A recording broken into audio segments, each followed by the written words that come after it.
Welcome to my channel. সুপ্রিয় শিক্ষার্থীবৃন্দ, চ্যানেলে আসার জন্য ধন্যবাদ। আজকে ষষ্ঠ শ্রেণীর অষ্টম অধ্যায়ে তথ্য ও উপাত্ত নিয়ে আলোচনা করব। আজকে থাকবে তথ্য ও উপাত্ত বিষয়ে ব্যাখ্যা এবং এর পরের ভিডিওতে বিন্যাস সম্পর্কে আলোচনা করব। যারা এখনো নুরতাজ টিউটোরিয়ালস 9 ইউটিউব চ্যানেলটি সাবস্ক্রাইব করো নাই, তাদের প্রতি অনুরোধ রইল চ্যানেলটি সাবস্ক্রাইব করে বেল বাটনে ক্লিক করো। তাহলে আমি নতুন কোনো ভিডিও আপলোড করার সাথে সাথেই তোমার কাছে নোটিশ চলে যাবে। তাহলে আর দেরি কেন, চলো শুরু করি। আমি কাজী নূর হায়ুর হোসেন, আমার ইউটিউব চ্যানেলের নাম নুরতাজ টিউটোরিয়ালস 9। আজকে আলোচনা করব ষষ্ঠ শ্রেণীর অষ্টম অধ্যায়ের তথ্য উপাত্ত। আমরা যে পৃথিবীতে বাস করি তা অসংখ্য তথ্য এবং উপাত্তে ভরপুর। বর্তমান সময়কে তথ্য প্রযুক্তির যুগ বলা হয়। এই যুগে তথ্যকে কিভাবে ব্যবহার করতে হয় এবং তথ্য ও উপাত্ত কিভাবে সিদ্ধান্ত নিতে সহযোগিতা করে তা জানা প্রত্যেকের জন্য অত্যন্ত গুরুত্বপূর্ণ। এই অধ্যায়ে তথ্য উপাত্ত এবং উপাত্তকে সাজিয়ে তা থেকে গুরুত্বপূর্ণ সিদ্ধান্ত নেওয়ার বিভিন্ন পদ্ধতি নিয়ে আলোচনা করব। পাশাপাশি তথ্য ও উপাত্ত ব্যবহারের বিভিন্ন দিকও তুলে ধরব।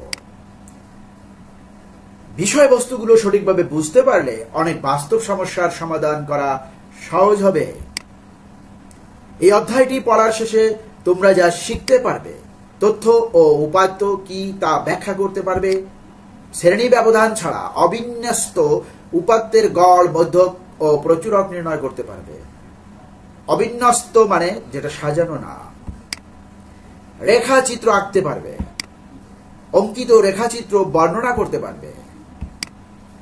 একটি উদাহরণ হিসেবে কোন বিদ্যালয়ের ষষ্ঠ শ্রেণীর গণিত পরীক্ষায় 10 জন শিক্ষার্থীর প্রাপ্ত নম্বর দেখানো হয়েছে, যারা 60 এর বেশি পেয়েছে এবং 10 জন যারা 60 এর কম পেয়েছে। দুটি তালিকার মাধ্যমে এই নম্বরগুলো দেখানো হয়েছে। প্রথমত, বেশি নম্বর প্রাপ্তদের তালিকা। প্রাপ্ত নম্বর 90, শিক্ষার্থীর সংখ্যা 1 জন, অর্থাৎ 1 জন 90 পেয়েছে। প্রাপ্ত নম্বর 80, শিক্ষার্থীর সংখ্যা 2 জন। প্রাপ্ত নম্বর 75, শিক্ষার্থীর সংখ্যা 4 জন। প্রাপ্ত নম্বর 70, শিক্ষার্থীর সংখ্যা 3। দ্বিতীয়ত, কম নম্বর প্রাপ্তদের তালিকা। প্রাপ্ত নম্বর 50, শিক্ষার্থীর সংখ্যা 2। প্রাপ্ত নম্বর 45, শিক্ষার্থীর সংখ্যা 3।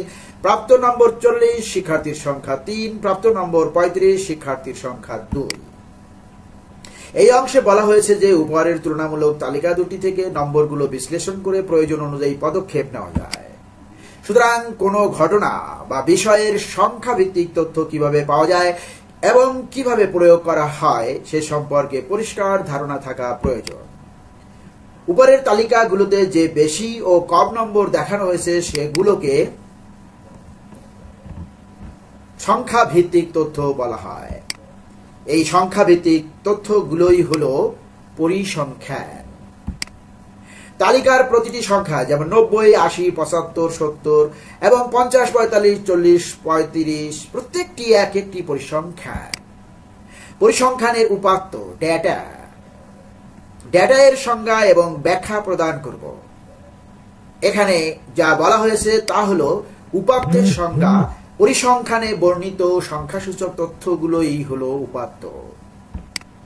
উদাহরণস্বরূপ, আগের পৃষ্ঠায় উল্লেখিত বেশি নম্বর ও কম নম্বর প্রাপ্ত শিক্ষার্থীদের প্রাপ্ত নম্বর সমূহ হলো পরিসংখ্যানের উপাত্ত। সহজ কথায়, পরিসংখ্যানে কোনো তথ্য যে সকল সংখ্যা দ্বারা প্রকাশ উপস্থাপন করা হয় সেগুলোই হলো উপাত্ত। গুরুত্বপূর্ণ দ্রষ্টব্য, একটি মাত্র সংখ্যা দ্বারা প্রকাশিত উপাত্তকে পরিসংখ্যান বলা যায় না। পরিসংখ্যান হতে হলে একাধিক সংখ্যার সমাবেশ প্রয়োজন, যা কোনো নির্দিষ্ট বৈশিষ্ট্যের প্রতিনিধিত্ব করে এবং তুলনার যোগ্য। উদাহরণ, রনির বয়স 15 বছর। এটি একটি বিচ্ছিন্ন তথ্য এবং এটি পরিসংখ্যান নয়, কারণ এখানে তুলনা বা বিশ্লেষণের জন্য একাধিক সংখ্যা নেই। ধন্যবাদ ভিডিওটি সম্পূর্ণ দেখার জন্য। আগামী পর্বের জন্য সবাই ভালো থাকো, সুস্থ থাকো, নিরাপদে থাকো। আল্লাহ হাফেজ।